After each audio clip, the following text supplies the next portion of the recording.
1, we're recording. We're live. Works. All right, cool. Welcome back to Making It in Retail, the podcast, where we dive deep into strategies, insights, and the best practices that power the retail industry. I'm your host, Nabel Kogiani. Got my co-host, Alejandro Gutierrez. He brings his expertise in web, e-commerce, and tech. And together we're here to bring you behind-the-scene insights from industry leaders and explore the dynamic world of retail. On today's episode, we got... Luckily, we have Lloyd Ruffle, an expert in trade pricing and promotions with an impressive career with a background working at 7-Eleven, Keurig Dr. Pepper, Tyson Foods, and now Community Coffee. And I was fortunate enough to get to work with Lloyd in our past lifetime as well. So good friend of mine. We really appreciate you coming and sharing your wealth of knowledge and experience with our listeners, Lloyd. Thanks for being on. Hey, thanks for having me, guys. I'm excited to be here. Yeah. So Lloyd's managed everything from revenue growth strategies to complex trade pricing. And today we're going to get into what really drives success in pricing, promotions, and sales growth. We'll also hear his advice for emerging brands and some key trends shaping the grocery and beverage sectors. We'll go ahead and jump right into it. Lloyd, talking about your career journey, you've worked across several major companies and now Community Coffee. Can you share your journey? Like, where'd you start? How'd you get here? And then how did you kind of end up in the world of pricing and become an expert there? Yeah, so my story is kind of fun. Like, you don't just wake up one day and decide that you're going to be an expert in pricing, and then just go do it. It's something that takes time and it evolves. So my career actually began in the convenience store industry. I worked in the convenience store industry for 23 years. And I love the industry itself. So I've always worked in the convenience store industry or something associated with convenience stores. I started out actually as a total mess up. Like, I was a big mess up in life at that time, and I had dropped out of high school. And one of the things that I had to do in order to get my GED was I had to have a full-time job. And so I found a regional convenience store chain in Western New York that was willing to hire me. And I'll never forget my first day. It was at a company called Wilson Farms, which is a company that was incepted by 7-Eleven back a number of years ago. But my first day on the job, I was skipping across the front checkout register area and just happy to like take care of customers and just got totally charged up by it. It was the beginning of the end for me. Literally, by the end of that day, I knew that this was a business that I would be involved in for many, many years to come. I saw it as a business that anybody could be successful in, and so I did that. So my career as a progression ladder, to speak to that, I was a cashier and then a shift manager and then an assistant manager and a store manager, and then I went into merchandising for a little while and field training, and then back into operations as a district manager or field consultant for a period of time. And then back about 6 years ago, I got the opportunity to join the pricing team at 7-Eleven. And that was a big move for me. I had to move from my hometown of Rochester, New York, all the way down here to Irving, Texas. And it was a big move. I have a gigantic family, so moving my family was no small feat. But we made it happen. And I spent a couple of years in the pricing department there. I ran the pricing department there, and then left there and went to Keurig Dr. Pepper in this world of revenue management, because it was like pricing on steroids, I would say, is what revenue management is. And I spent a couple of years at Keurig Dr. Pepper, and then I decided that I wanted to move again.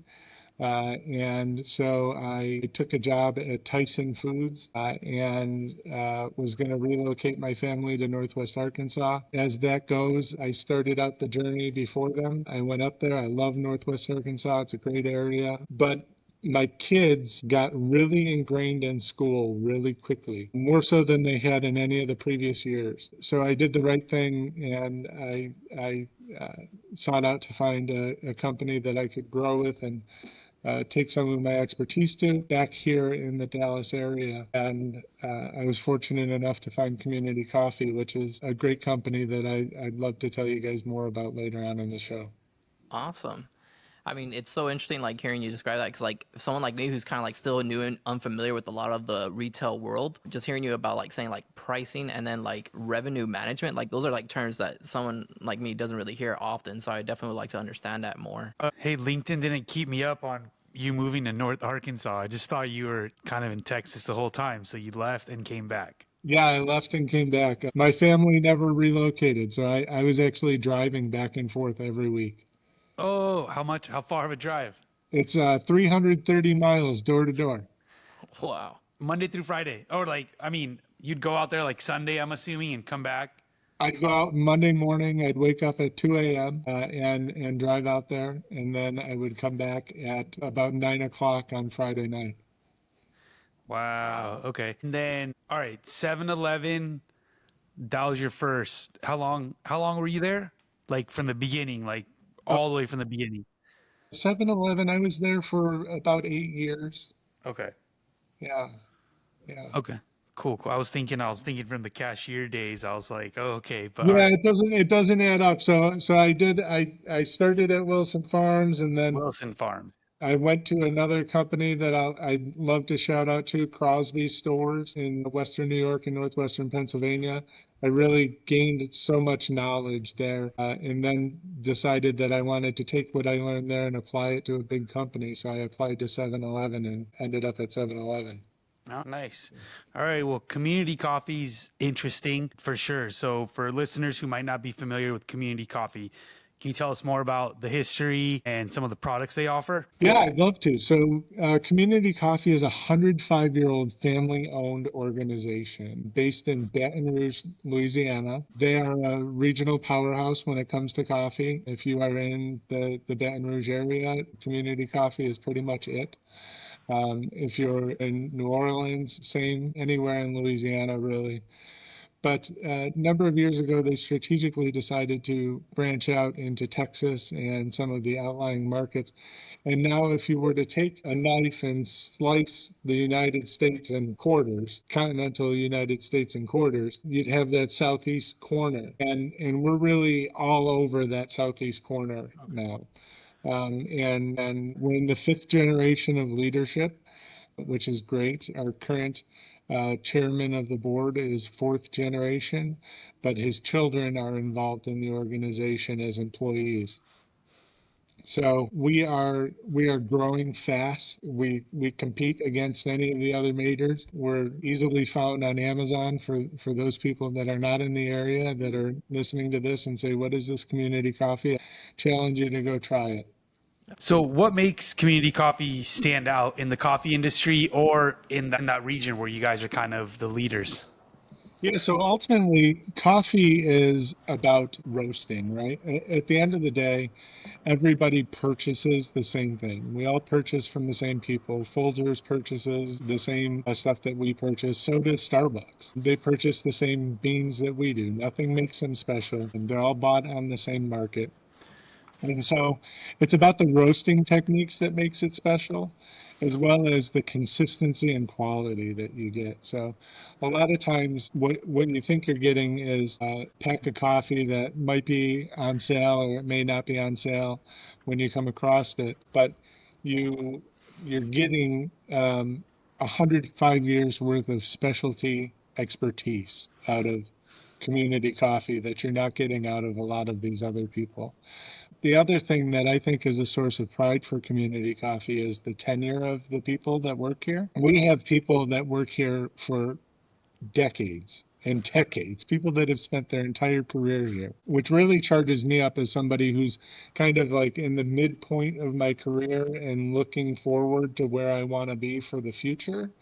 And one of the reasons that my process with community coffee I think was successful in that I really like the organization. I like what they stand for. We still have the third generation of leadership that comes around every once in a while. The grandma of the company comes around every once in a while, and she's visible as well. So love that. And that's something that makes it really special, having a family-based business versus some of these large conglomerates where I've worked for. I've been a number of places, and now I'm creating my own numbers inside of this organization. Oh, that's cool.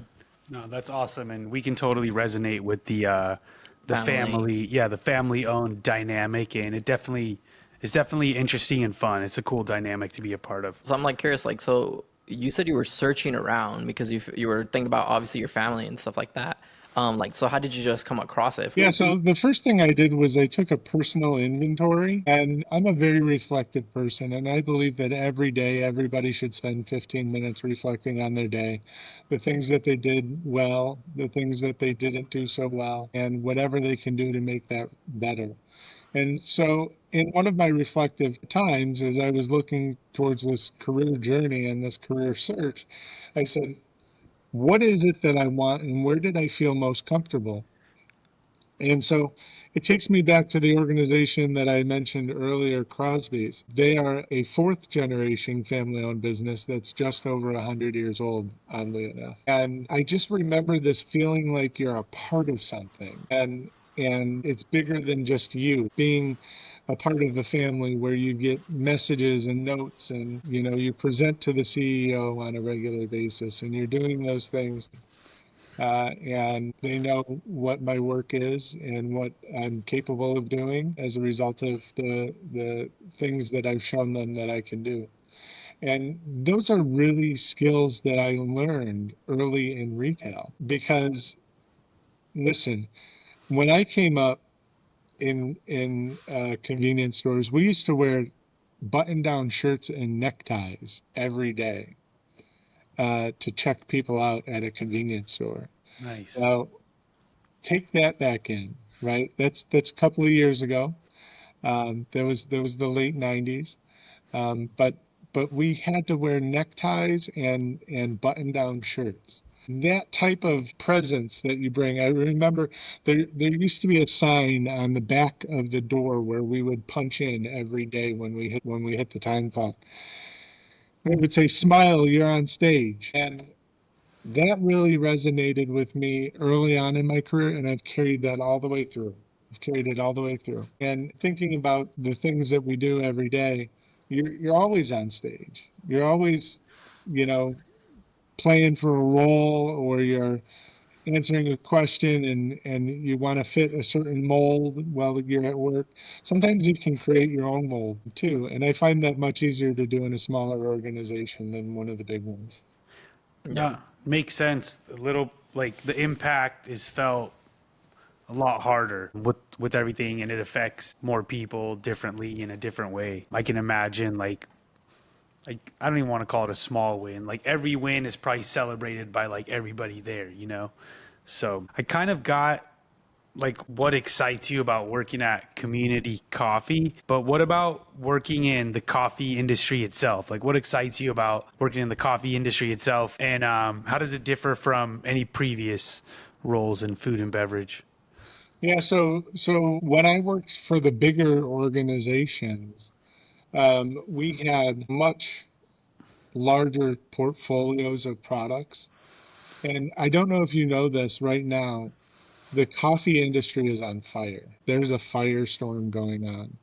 The raw good that we purchase has quadrupled in cost in the last 12 months. The raw good that you got, you said? Quadrupled.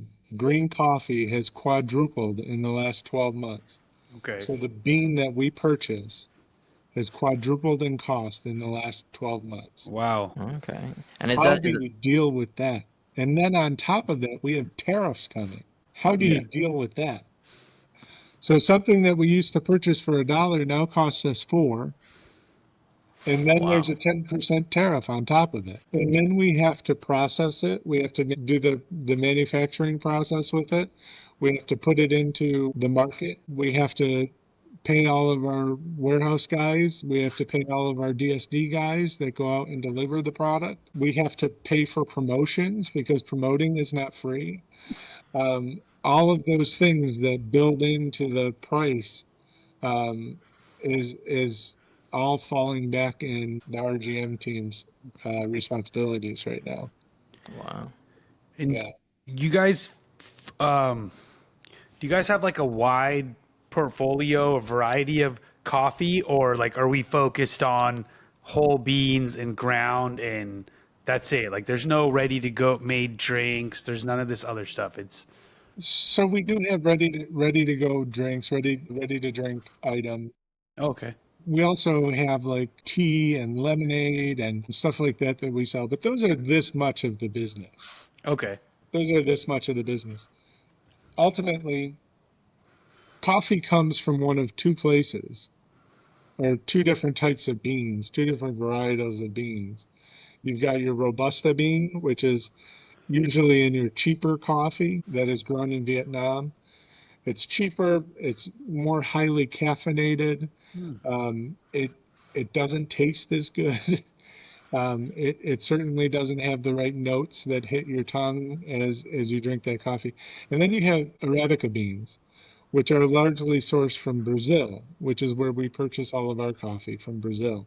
That raw good is about $4 and change right now, a pound. Of that, we have some manufacturing loss, right? So figure about 88% of the raw bean input that goes into it ends up being finished good. So that brings your input cost up to about $5.12 a pound. Then you have to break it out. You have to, again, you have to distribute it. You have to package it. You have to promote it. You have to do all these different things.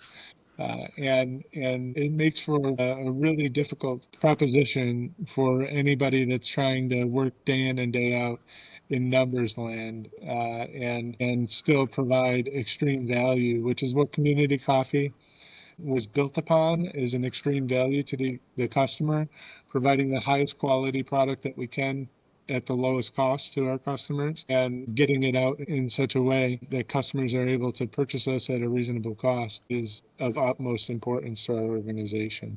Okay. So you would say your number one product for community coffee is the Brazilian beans that you guys get specifically. That makes up most of your guys' portfolio?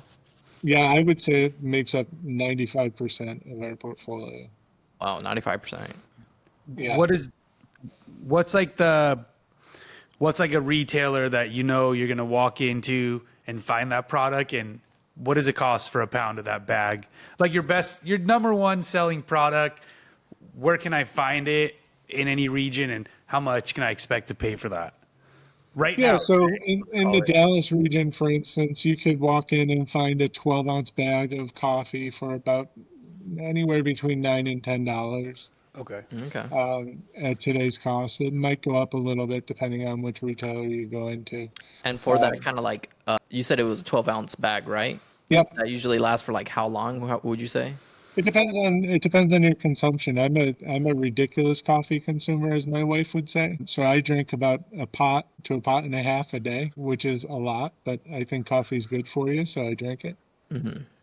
It's better than drinking sugary soda or anything like that. Yeah. That being said, I go through coffee probably a lot faster than the traditional person. And then you have things like K cups, which are per cup of coffee that you purchase, a pack of 10 or 12 K cups, and you consume them in that way. So it really depends on your consumption vehicle as well as your consumption amount. The typical family will probably go through a 12-ounce bag of coffee a week, I would say. A week? Oh, okay. Yeah. But you say So that that's compare for that like a to, typical family. yeah, compare that to your $10 going to Starbucks. Yeah. That Is it lasts you a for, drink? yeah. A drink? Right. Interesting. So, all right, the coffee market, based off what you said, has a lot of unique dynamics with all the different pricing factors. How do you guys how are you able to maintain pricing, or how do you approach trade pricing, and like when it's so competitive and it seems like things are constantly changing? Like, are you like I can't imagine like right now, like what's going on with you? Like, are you changing prices and costing daily, or what's going on? Yeah, so I'm looking at costs every day. I work lockstep with our purchaser of coffee, our source person, and he and I are meeting on a weekly basis. We're speaking on a daily basis, but we have a one-to-one every week. That is something that's unique and was not done before. raising prices as we have to raise prices, but I will tell you that we're also held to the market, right? Yeah. So whatever the market will do is where we can and can't go. So if we have people that are doing bigger things or they have wider, broader portfolios, everybody that we compete against, think of Folgers, they're a part of Schmuckers. Starbucks coffee is not actually from Starbucks. Sorry to break anybody's bubble here, but Starbucks coffee is made by Nestle, which is the largest food manufacturer in the world. Okay. So they have all sorts of different products that they're able to balance their portfolio on. So they can lose money on coffee and Got not have to go up, where I can lose money on coffee for only so long before I put the health of my business at risk, it. Mm. which I will not do. We have 1,100 employees, and Mhm. every single day I am responsible for making sure that those 1,100 employees' families get fed. And that's a lot of work to make sure Yeah. that that's a lot of, not pressure, I won't say pressure, but that's a lot of responsibility to have, Mm-hmm.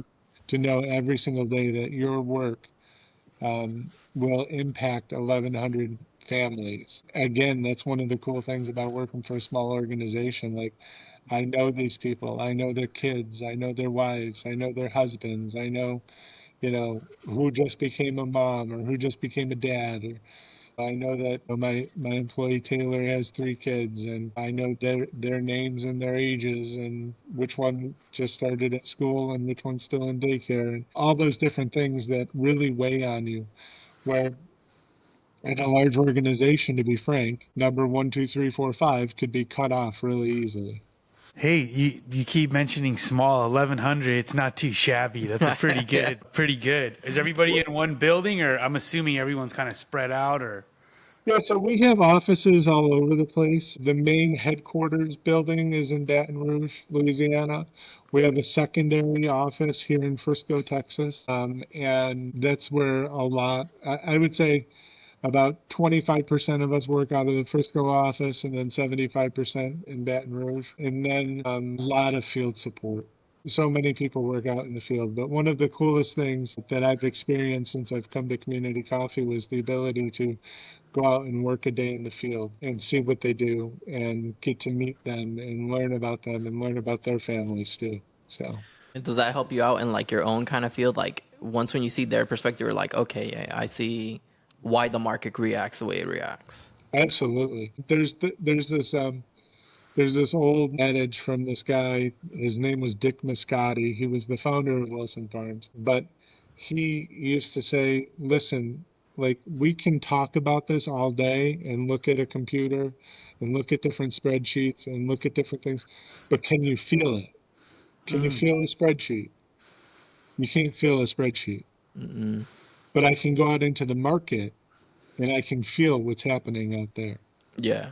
A lot of it's gut and intuition. If you've worked in retail and you've been successful in retail, which there's a lot of people that work in retail, there's not a lot of people that are successful in retail. Let's make that real clear, because there's a lot of people that work in retail every day, but there's not a lot of people that have been really successful and been able to grow their career and have a web of diversity that they've done in different positions that they've met as they've done that. If you can do that, you get this gut and you can just feel it. You can walk in, every store you walk in, you're going to judge. You're going to judge the operator. You're going to judge everybody that's working at the time that you're there. You're going to go inspect the bathroom and see if it's clean before you eat there. Um, Things like that. yeah, I mean, and I could totally relate with that. I mean, just from hearing what you just said, like it really resonates with me because I mean, I've been with this company that I work with right now for like 8 years. It's just a huge difference when you just find out like, where I was at 1 year experience, then 5 years, then 8 years, and the more that time goes by, it's just like, dude, that's a powerful weapon to have in your belt. To have so much years of experience in your field. Yeah. Yeah, and it grows on you. Like, listen, I'm gonna go back to work in retail one day. When I retire, I'm gonna be a Walmart greeter. That is what my retirement plan is. Besides jumping in an RV and coming to visit you guys in California, All I'll right. do that as well because I'm gonna spend half of my year traveling the country in an RV. Then the other half of the year, I'm gonna work as a greeter at Walmart. So. Not a Starbucks greeter, and just tell people just go to community coffee. We got enough Walmarts out here to host you on your trip. Yeah. So we'll get specifically into pricing stuff, but I wanted to touch on one thing because you talked about the different experience. You had roles at two pretty big companies, Keurig Dr. Pepper, Tyson Foods. Both of them were manager of revenue growth. What were like some strategies or the most effective strategies you guys applied there to drive revenue? And how did you adapt those strategies as well? Yeah, it depends on the organization, and it also depends on the customer too. It's no different. A really good revenue growth manager is a really good listener and can understand the customer and meet the customer where they are and understand what they need and what their wants are, and then be able to deliver on those needs and wants, right? And also be able to come up with suggestions of things that they didn't know they needed or they didn't know they wanted. It's no different than any other sales member. I always say that behind every successful salesperson is a good RGM person. RGM person, you said? Yeah, Revenue growth. yeah, revenue growth manager. Yeah, Okay, I see. And for me, revenue growth, it was kind of like a role that I just started hearing in the last like 3 to 5 years. yeah, it's new. Yeah, like I'm hearing this now for the first time. So Yeah, that's like, so it's sounding like business development. Like you got to be creative and create new avenues of revenue, and also probably find opportunity on existing stuff. Yeah, so it's not only managing your base book of business because anybody that doesn't manage their base book of business is definitely going to fail. It's beyond that. It's going into and looking at ways to create great promotional strategies and tactics and do things to make the actual products turn because anybody can sell product A to company B and say, "Up, it's your problem. You own it now." But when company A will stand behind their product and make sure that it gets sold or have some outlet for it, then company B feels a lot better about doing business with company A. Okay. That's interesting because that go promotions goes into kind of the next thing we were thinking was how do you I'm sure there's a lot of pressure right now too with rising costs and different things. And I think on our last episode they were talking about like retailers just aren't even accepting cost increase. They're like, we're not even accepting a cost increase right now. Like, get in line. Yeah. So there's probably pressure to do promotions and stay competitive. How do you balance promotions with profitability? And are there any metrics that are like important in making those decisions? Yeah, making sure that we're making a healthy blended margin is important. I'll definitely take a loss on some items at some times or near loss on some items at some time to make sure that customers stay interested in my product. mhm. Make sure that my share doesn't slip. That's really important and deliver off of that. So a healthy blended margin for listeners, blended margin, and then yeah, like you just said, it's okay to balance stuff. Like you might make less over here, more over here. Okay. It's kind of like the way it sounds like to me, like for a younger person, just like when like investing in stocks and stuff like that. It's like you're gonna go through your highs and your lows and stuff like that. And you just gotta learn how to just go Buy through the it. dip. There you Buy go. the Yeah, dip. buy the dip. So it sounds like you're kind of in the middle of you're working with your purchasing team, sales, marketing. How do you guys ensure everyone's aligned? Yeah, so it's a lot of weekly meetings. If you saw my schedule, you would see how many weekly huddles I'm in. Okay. I'm in a lot of them. Every salesperson in our organization comes up through me at some point in time or another, or through one of my direct reports. And I typically try to make every huddle because I like to be informed about what's going on inside of all the business. But it's that grind that is important. And to go back to making it in retail, if I was going to give some advice to people, I would say grind hard and allow that to shape what you do in the future, because there is nobody that'll show up to work earlier than me and will stay later than me and work harder than me. I can promise you those three things. Is this gonna turn off if I do this again? Some sound. I don't think it's playing the sound. It was a hand. Round of applause. What I remember working on like a pretty big pricing strategy, like you remember during COVID. So it's like there was all these tools and terminology you were using and had where it's like, here's all the locations that are already like they're already at this price. So like we can just go up and meet them to increase the margin in areas that weren't. But what kind of tools and analytics are at your disposal that really help with this stuff? Yeah, so there's a lot of good a lot of good tools and companies out there that are experts in pricing and promotions that help you understand things. If I was going to give a shout out, I'd give a shout out to a company called Engage 3. They're based there in California. Their CEO, his name is Idris. He is phenomenal and would be a great guest for you guys. So make sure that I get you guys his contact. Awesome. He is phenomenal in this world of pricing. There's other people in rebate management. There's a company called Enable that does great work. They all have these tools that they incept your data and they do magical unicorn stuff with your data and then spit out this really great proposition to you. Interesting. So I don't know the algorithms behind it. I'm not that smart. I'm relatively smart. I'm not that smart. And I don't know exactly what they do. But if I was a young pricer coming up or somebody looking to set up a pricing team, I would go after the folks at Engage 3. And if you're dealing in rebate management, I would definitely speak to the folks at Enable as well. Okay. Uh, Speaking about that with the pricing and stuff like that, and what kind of tools that you use, like one thing that I wondered was it because you're doing coffee out in the retail physical area as well too, and you say you're doing it on Amazon. Do those kind of like pricing change drastically because like Amazon, you can get obviously a larger market from here to across the world, where versus the retail space, you got to work with local. No, so Amazon's pricing strategy is to go out and find out what everybody is selling their product at and then meet it or beat it.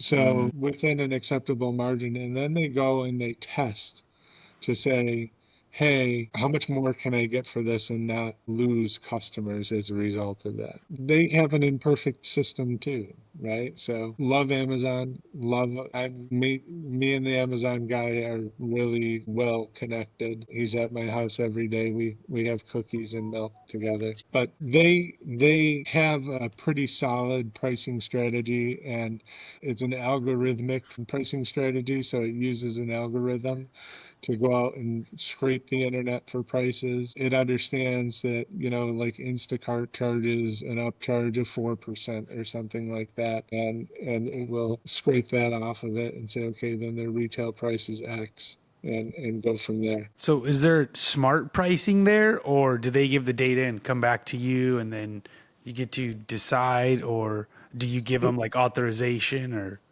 No, we don't control. Listen, I sell to Amazon for the same price that I sell to Walmart, for the same price that I sell to Kroger, for the same price that I sell to, like, Community Coffee is priced at what it's priced at.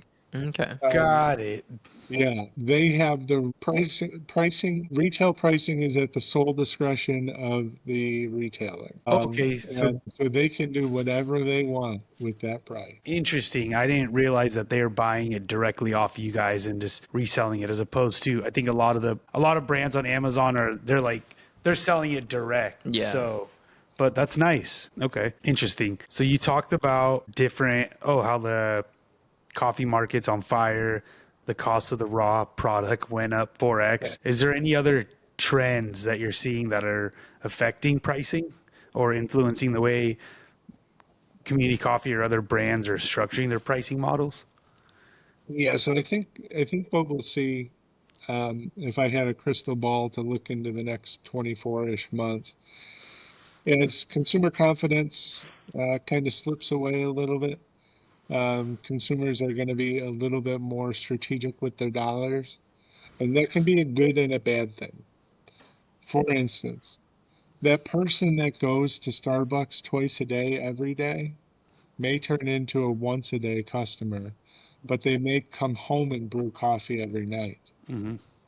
That customer that goes to Starbucks once or twice a week may decide to reinvest that money into a higher quality at home experience and get the community coffee brand as a result of that versus a Folgers or a Maxwell House or one of those that are any private label coffee that's out there. I think that ultimately customers vote with their dollar. And so it's important to us to go back and look at how customers are reacting to the prices that we have inside the market, as well as the promotions that we're putting out there, all while maintaining fiscal solvency inside of our organization and making sure that we're doing the right thing for the organization as well, which goes back to those 1,100 employees, their families, and everybody that depends on community coffee. Yeah. I need to make sure that we're doing the right thing for them too. Yeah. So I mean, interesting to hear that because I mean, I can relate with that, and like we're living here in California where we had the minimum wage going up and stuff like that, and obviously that affects like everyone that's going out to get something that's like a luxury, like getting a Starbucks coffee, where it's like, yeah, that might influence my decision, be like, I got to change up my lifestyle now. Yeah. Yeah, and what's funny, I always laugh because, Texas, the state that I live in, has a minimum wage of 7.25. It is the federal minimum wage. Hmm. Yet the market actually dictates what people get paid. And so our minimum wage here is really no different than California. Okay. Mm. They're not coming out there and paying, $10 an hour to people. They might try to, but nobody's Yeah. going to accept $10 an hour. You Yeah. know what I mean? So True. that always makes me laugh. Now, I'm a native New Yorker, so I'm not on either side of the spectrum where it's like, hey, I've lived in a very liberal state and I've lived in a very conservative state, and I like both of them the same. As you can see, my Buffalo Bills behind me here, and my don't mess with Texas right there. Yeah. Well, because that's what I was like wondering. I was like, does community coffee see different trends between California and Texas? Well, any purchases that are made in California are made solely through Amazon or through samsclub.com or one of those guys. Mm. Okay. I guess just to refine that question is like, does it vary state by state? It does. It does. Yeah. It does.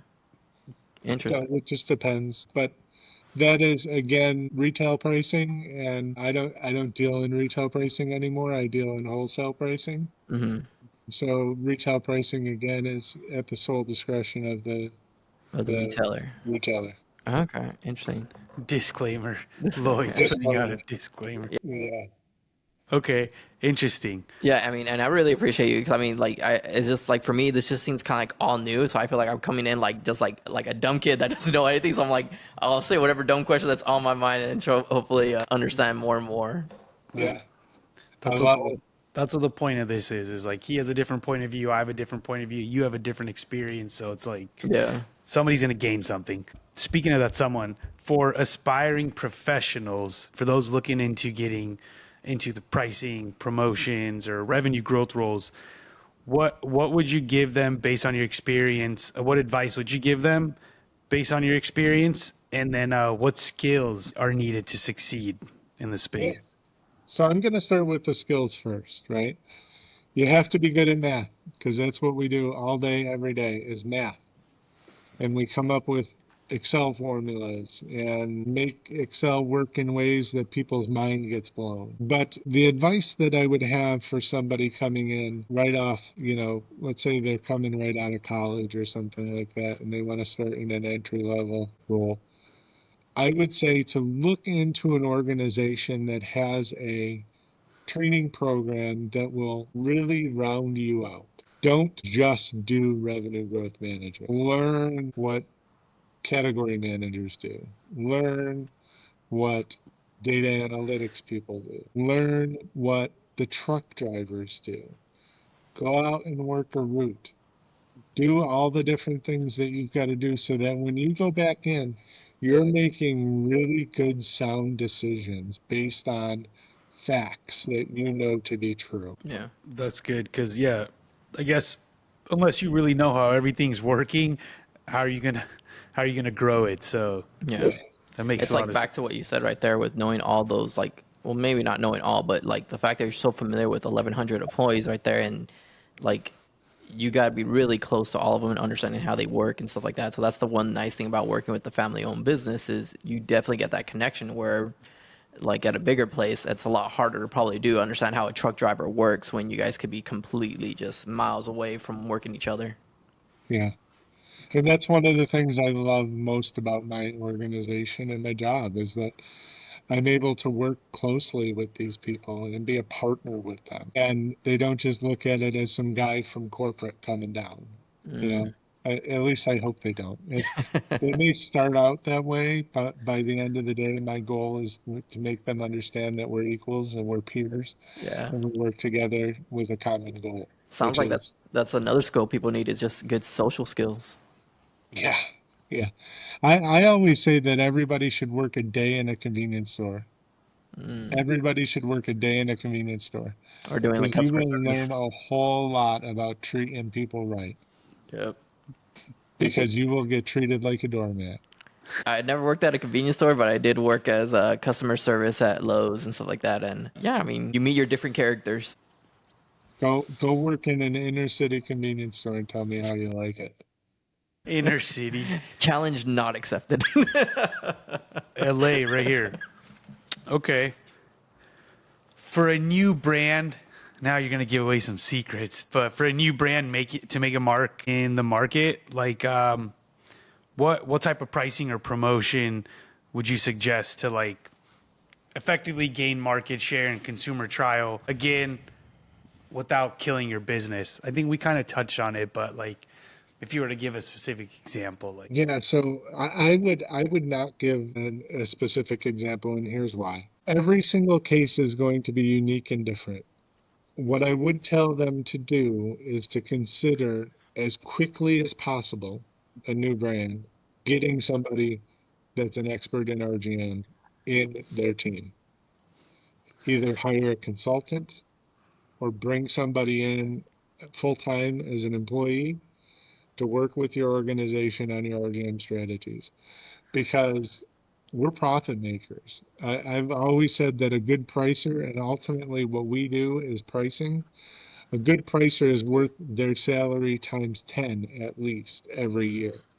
And Nabel, you talked earlier about that project that I did at 7-Eleven. That project alone was more than 2x my annual budget that I was given to make in profit. And I did that off the side of my desk. big money. Big money, big money. I'm not going to say how much money it was. But yeah, it's a lot of money. Yeah, I remember that was crazy. Going through thousands of items. It's like imagine going to raise the price of this item, but different pricing and what was it? DMAs, GMAs, what? Damn it. Yeah. Just explain that. I was gonna say different cities, but DMAs. Yeah, so it wasn't just cities. Like we had it down to a science to where I could price a store across the street from each other at a different price. So let's say on your way to work every morning, there's a 7-Eleven on the right-hand side of the store or on the right-hand side as you go. So you can turn right into it, which is easy to turn in, and you can turn right out of it and continue on your way. On the opposite side of the street, I have another one that in the morning would be a left turn and a left turn, but on your way home is a right turn and a right turn. I used to be able to price the products that you would purchase in store A, the one that's right turn in the morning. I could price their coffee 10 cents higher and you would pay it without even batting an eye at it. But at night, I could take that right turn on your way home, and I could raise every beer in that store an extra dollar, and you'd pay it because it was convenient to you. Wow. That's how deep the pricing science is. Jeez. Now it's starting to make a little bit more sense about that whole 2x thing, man. Like, if you go that detailed, I mean, what's to stop you from just doing all the magic that you've been doing? You'd have no clue. You'd have no clue. I often use when I talk to people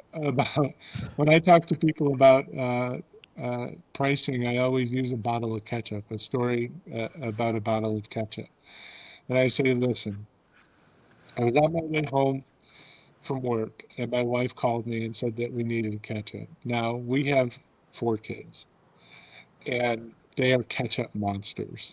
They eat ketchup on ketchup on ketchup. Like they just eat ketchup. We go through a lot of ketchup. She calls me and she says we're out of ketchup. And so I go to 7-Eleven on my way home because I've already passed all the big box stores. I don't want to turn around. I've had a day at this point. Like I put in my time. I want to come home. I want to take my shoes off, put my feet up, and go to bed. That's what I want to do. I go to 7-Eleven. They have this tiny little bottle of ketchup, and they charge $4 for it. Actually, they're $4.99 now, but $4.99 for that bottle of ketchup. Now I know that I am getting robbed to buy that bottle of ketchup. I am just getting robbed to buy that bottle of ketchup. A good pricer, what they do is they make sure that it's $4.99. They make sure that you think about that pricing and you say, "Ooh, $4.99. That's a gut punch." But guess what you do? You pick up the bottle of ketchup, you walk it up to the front, you pay for it, you leave, you go home, you're happy. That's it. That's it. You don't think about the $4.99 ketchup again. Mm-hmm. You just do what you do. Yeah. And that's because we'll talk any convenience store, depending on the location. Like if it's across the street from a park or something, they might be a little better. But if you're not, that you can explain. I want you to explain the thought process behind bumping up that ketchup. What does it have to do with the fact that the sales are so low on that item? You might sell one a month, so that means if you get a case of them, you're probably going to have some expire. You know, if somebody's coming to buy ketchup at your store, they're in the situation like you where they need it and they're going to take it no matter what. All these different factors that go into it. Yeah, you get it, Novella. Like if we're across the street from a park, of course I'm going to charge more for ketchup. Guess what else I'm Yeah. going to charge more for? Mustard. Guess what else I'm going to charge more for? Hot dog buns. Guess what Yeah. else? Hamburger buns, ice, 12 packs of soda. Yep. We can just keep on adding. And so you think about all the items inside of a store. The average convenience store has between 3 and 5,000 SKUs inside of it, right? And so you think about the way that it turns and say you turn, one item for each of those a week. So you sell 5,000 items in your store a week, right? And say that half of those items I've done my work to, that's 10 cents on 2,500 items perpetually, right? So think about that over a year, right? 10 cents times 2,500 is $250 times 52 weeks is $13,000 of additional money that I just gave you. But I didn't just do that for you. I'm a pricer. And so I did that for 100 stores, right? That's $1.3 million extra gross profit that I just gave you to your bottom line. Yeah. Now, is it worth that 10% investment to have me? Yeah, for sure. Yeah. For sure. So now after having that conversation, like one question that I have now is like, have you ever met like a pricer that has ever felt like greedy and stuff like that? 'Cause, like, let's say you raise it up like 10 cents, but they're like, you know what if I pushed it 15? Not you, man. Not No. you. Yeah, like I definitely feel like there's people that take advantage of it, especially since COVID happened. People that would normally have taken one pricing action have taken four or five in a year without necessarily having the backup to go with it. They just did it because everybody else did it, so why not them do it too? And then Mm. next thing you know, they're doing it again. I don't think that anybody goes into this business with malicious intent, Yeah. but I think it's very easy to become malicious. Yeah. Yeah, I mean, because that's what I think. I didn't really look at it as a malicious kind of thing, but it's like you're trying to go for a profit, and it's like, well, you got to figure out what the market is. If they're willing to pay 10 cents extra, I mean, what's to say they don't pay 15 cents extra? Now, being malicious is knowing, oh, well, I'm gonna just mark it up to, let's say, 50 cents extra. Like, okay, that's just extreme. But 5 cents extra, you're just kind of like thinking, I don't really see that as malicious. That's you just pushing it. Yeah, malicious would be me taking all of the uh, convenience stores in a food desert area and raising the prices on every one of them. Oh, okay. Oh, yeah. I can tell you that I never did that, and Yeah. I never would have. I would have quit my job before I did that. Yeah, I guess another example could be like if houses ever got caught in a wildfire or something like that, and start raising the prices of like water or something like that that people Yeah. need or something like that. Gouging. Well, Price that happened gouging. in Texas when we had no power. Oh, Bella, you were in Texas, man. Remember we had no power in February for was that it because was of the winter on and off storm? and on and off and on. And maybe we're back in LA by that point I then. moved like 2 weeks. Like I moved, yeah, like 2 weeks before that. I still had an apartment there, so I was worried about the pipes bursting and me being held responsible, but I was out of there. Okay, We well get that's out of here. I feel like that's interesting for like younger viewers to just go like, yeah, like you know, that's just how the business is, man. You know, go in there with a straight arrow and stuff like that, and situations like that can happen where people will notice, people will hold you accountable if they notice any kind of like price gouging or something like that. Customers vote with their dollars. Yeah, If you screw them, you lost their money. Yeah, yeah. yeah. I could Right? imagine paying for something once, but then you're like, oh, okay, I remember this. I'm gonna do it now, but now I remember not to come here for this specific item. And you never know. Sometimes, like you're like you said, like I'll be willing to pay $4.99 just so I don't have to make a left turn. I'm like, I'll just do that just to save myself time. Yep. So at Community Coffee, I don't even know if you've been able to do any promos since the coffee market's been so hot. Since you've been there and the prices are going up, what what's been the best promo? And I guess it's different because at first I keep thinking retail pricing and it's like, okay, you're in the wholesale pricing. But is there anything what have you guys done that drove the most growth in a certain period of time, or like any hot promo for your Customers retailers? customers still love a buy one get one free. So Okay. if I can, and there's ways that I can manipulate the retail price at the retailer by offering them something only if they'll run this. So customers love buy one get one free, and so lately I've been throwing out a couple of buy one get one frees here or there. So That's the answer for that. The new brands figure out how to do a buy one get one free. Yeah, that makes sense. You get double your product in people's hands. I heard Publix. That's in the southeast. I don't know if you guys sell to them. You we do. do. I I heard do they're BOGOs there all the time. okay. I read an article about like that's like one of their that's like their bread and butter or specialty. Like a lot of people don't like BOGO buy one get one free promos because once the promo's over, your velocity kind of just dies and you're back to square one. But at Publix, they do a really good job at it and it continues to maintain. Yeah, I sell to Publix all the time, and they're a great partner for us. I love you, Publix. If you're watching, I love you. They are a great partner, and we do a lot of business with them. So yeah, buy one get one free is a great strategy Yeah. if you can make it work. I remember when I was like in church, like just to mess around with people, we would sell something like, let's say that was like $1. I would mess with them and be like, oh yeah, if you buy two for $3, you get one free.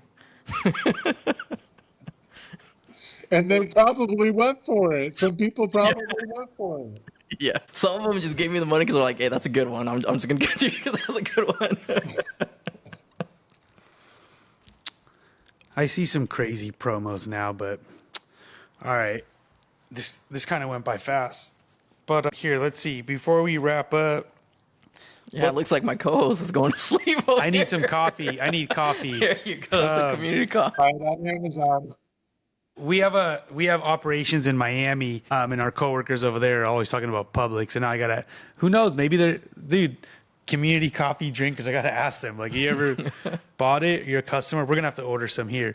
But what's one, I can already, for some reason, all I can hear is the answer to this question is customers buy with their dollars or vote with their dollars. But what key piece of advice would you give to a brand or professional looking to make a meaningful impact in retail? Yeah, listen, the best bit of advice that I would give to somebody is never get too big for yourself. Never ever think more of yourself than what the lowest person in your organization thinks of you as.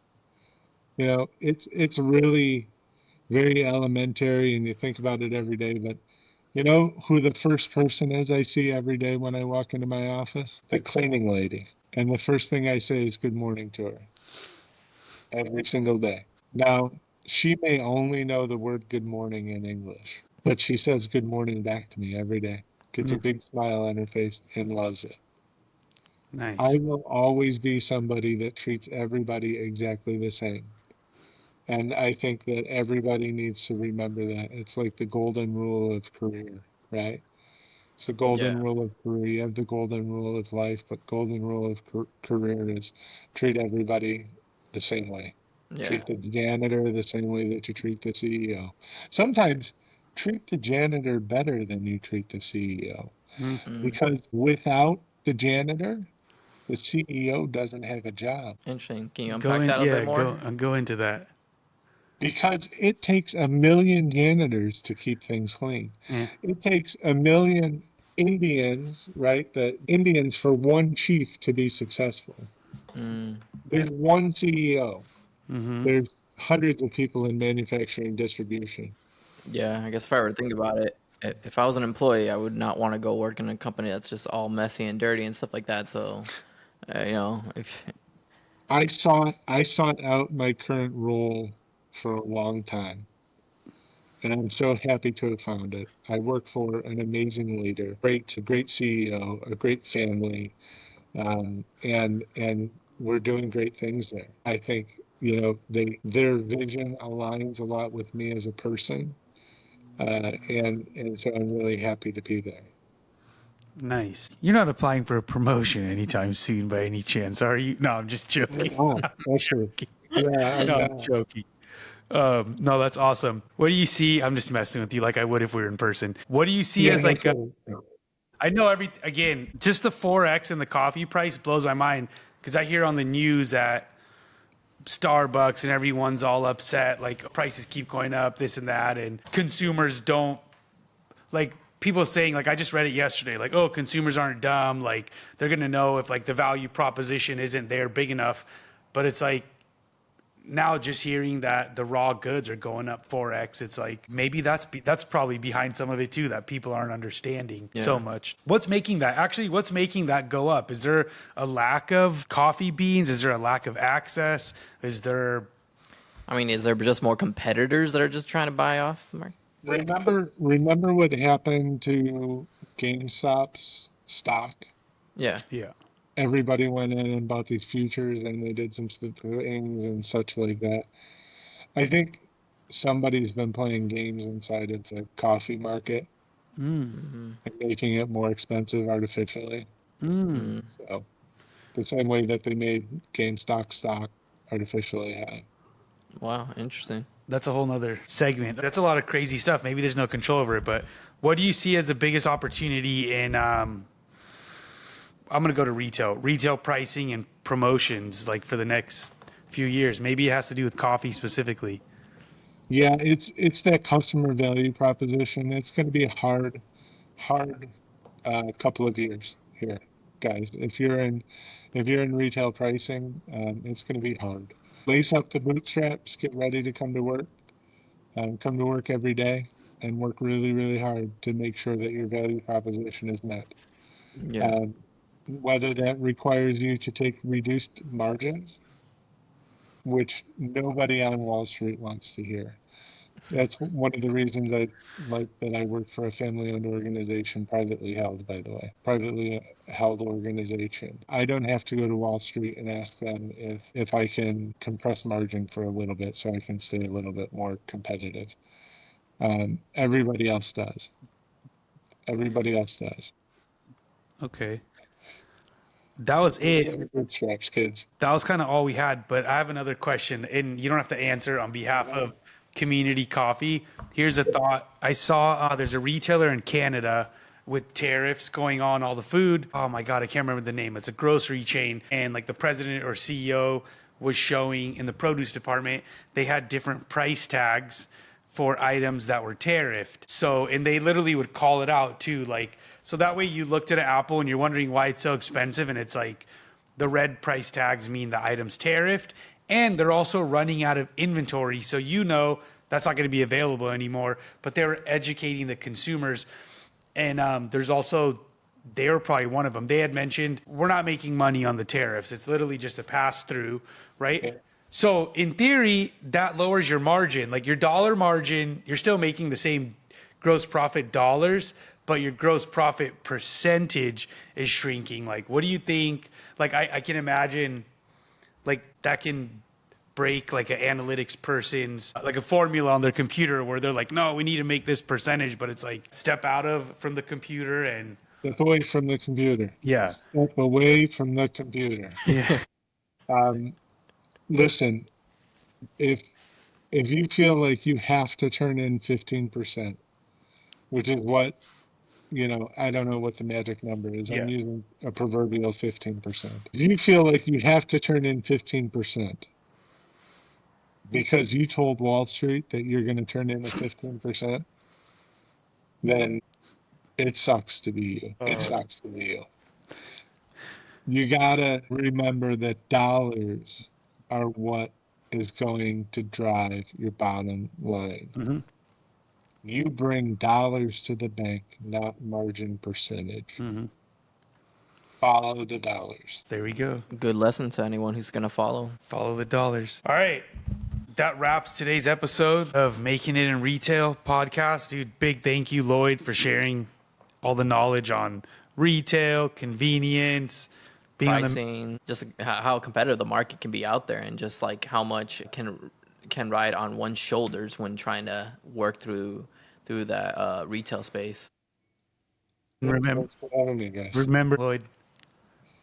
I'm not saying it. I'll say it. The customer votes with their dollar. So, hey, if you're, and buy one, get one free promo, that's going to help you. If you're a retailer, brand owner, or just passionate about the business side of retail, don't forget to like, share, subscribe.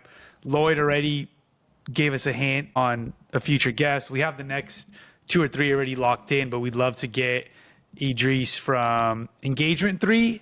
Engage 3. Okay. We're going to have to get him on, but that's it. Thank you. We're going to sign out. Thank you, Lloyd. Appreciate it. Thanks, guys.